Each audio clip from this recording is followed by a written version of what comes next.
कक्षा 10th NCERT गणित के अंतर्गत आज हम प्रश्नावली 2.1 का उदाहरण 1 सवाल को सॉल्व कर रहे हैं, जो है नीचे दी गई आकृति 2.9 में ग्राफों को देखिए।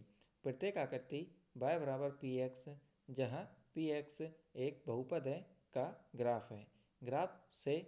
ग्राफों से प्रत्येक के लिए px के शून्यकों की संख्या ज्ञात कीजिए। अब इसके अंतर्गत हमें ये 6 सवाल दे रखे हैं, आइए इन्हें हम सॉल्व करते हैं।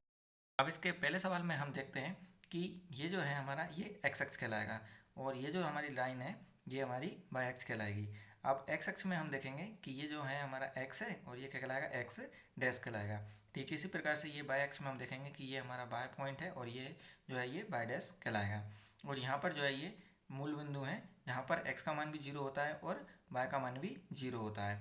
अब हमें जो है ये बताना है कि इसमें जो हमारे शून्यांकों की संख्या है वो कितनी है। तो शून्यांकों की संख्या ज्ञात करने के लिए हमें इस x अक्ष को अच्छी तरीके से देखना होगा कि ये जो x अक्ष है वह ये इस तरह से कितनी बार प्रतिच्छेद हो रहा है, यानी कि कितनी बार कट रहा है। तो हम देखते हैं कि x अक्ष जो है केवल यहाँ पर एक ही जगह पर कट रहा है। तो ये जो है हमारी इसमें हम लिख देंगे कि हमारी जो शून्यांकों की संख्या है वो कितनी है, एक है।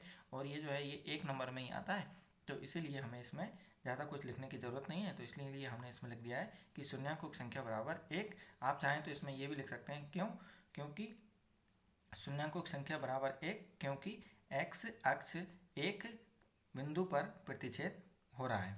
अब इसके बाद हम इसी का दूसरा सवाल देखते हैं। अब इसके हम दूसरे सवाल में देखते हैं कि ये जो हमारा x अक्ष है ये यहाँ पर एक और यहाँ पर दो जगह पर प्रतिच्छेद हो रहा है। तो इसमें जो हमारी शून्यांकों की संख्या हो जाएगी वो कितनी हो जाएगी, 2 हो जाएगी। क्योंकि हमारा जो x अक्ष है वो ये एक और ये एक दो जगह पर प्रतिच्छेद हो रहा है, तो इसलिए हमारी इसमें शून्यांकों की संख्या कितनी हो गई है, 2 हो गई है। ठीक इसी प्रकार अब हम इसी के तीसरे सवाल को देखेंगे कि ये जो हमारा x अक्ष है ये कितनी जगह पर प्रतिच्छेद हो रहा है। तो यहाँ पर ये एक, दो और ये तीन, तो यहाँ पर जो है ये 3 जगह पर प्रतिच्छेद हो रहा है। तो इसलिए इसमें शून्यकों की संख्या कितनी हो जाएगी, हमारी 3 हो जाएगी। और यही जो है 3 हमारा क्या कहलाएगा, आंसर कहलाएगा। क्योंकि x जो है ये 3 जगह पर प्रतिच्छेद हो रहा है, ये एक, ये दो और ये तीन। तो 3 जगह पर प्रतिच्छेद होने के कारण हमारी जो शून्यांकों की संख्या वो कितनी कहलाएगी, 3 कहलाएगी। और यही 3 जो है हमारा आंसर कहलाएगा। अब हम इसके बाद इसी का चौथा सवाल देखते हैं। अब इसका जो चौथा सवाल है हमारा, हम इसमें भी देखते हैं कि ये जो हमारा x अक्ष है ये केवल इसी जगह पर प्रतिच्छेद हो रहा है, हमें इस y अक्ष से कोई मतलब नहीं है।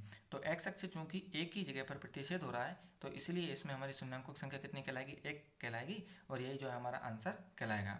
क्योंकि x अक्ष जो है वो एक ही जगह पर प्रतिच्छेद हो रहा है। हमें यही ध्यान रखना है कि हमें इस y अक्ष से कोई मतलब नहीं है, ये भले ही कितनी जगह पर प्रतिच्छेद होता रहे, हमें केवल हमारे x अक्ष से मतलब है। तो x अक्ष जो है वो केवल एक ही जगह पर प्रतिच्छेद हो रहा है, तो इसलिए हमारी शून्यांकों की संख्या कितनी हो गई है, इसमें 1 हो गई है। और यही हमारा इसका आंसर कहलाएगा। अब आगे हमारा जो पांचवा सवाल है, हम इसमें देखते हैं कि हमारा जो ये x अक्ष है वो यहाँ पर एक ही जगह पर प्रतिच्छेद हो रहा है। तो इसमें भी जो है हमारी शून्यांकों की संख्या कितनी हो जाएगी, 1 हो जाएगी। क्योंकि ये जो है हमारा x अक्ष वो एक ही जगह पर प्रतिच्छेद हो रहा है, हमें इस y अक्ष से कोई मतलब नहीं होता है, ये भले ही कितनी जगह पर प्रतिच्छेद होता रहे। तो x अक्ष जो है वो हमारा एक जगह पर प्रतिच्छेद हो रहा है, तो इसलिए हमारी जो शून्यांकों की संख्या वो कितनी है, 1 है। और यही जो है हमारा आंसर कहलाएगा। अब इसी का आखिरी सवाल जो हमारा छठा सवाल है, अब हम इसमें देखते हैं। तो ये जो हमारा x अक्ष है यहाँ पर ये 1, 2, 3 और 4 जगह पर कट रहा है, यानी कि हमारे जो इसमें शून्यांकों की संख्या हो जाएगी वो कितनी हो जाएगी, 4 हो जाएगी। और यहाँ पर जो हमारा ये मूल बिंदु है, तो यहाँ पर हम देखते हैं कि ये 1, 2, 3 और ये 4 जगह पर कट रहा है, ये 1, 2, 3 और 4 जगह पर कट रहा है। तो इसलिए इसमें जो हमारी शून्यकों की संख्या वो कितनी है, 4 है। और यही जो हमारा आंसर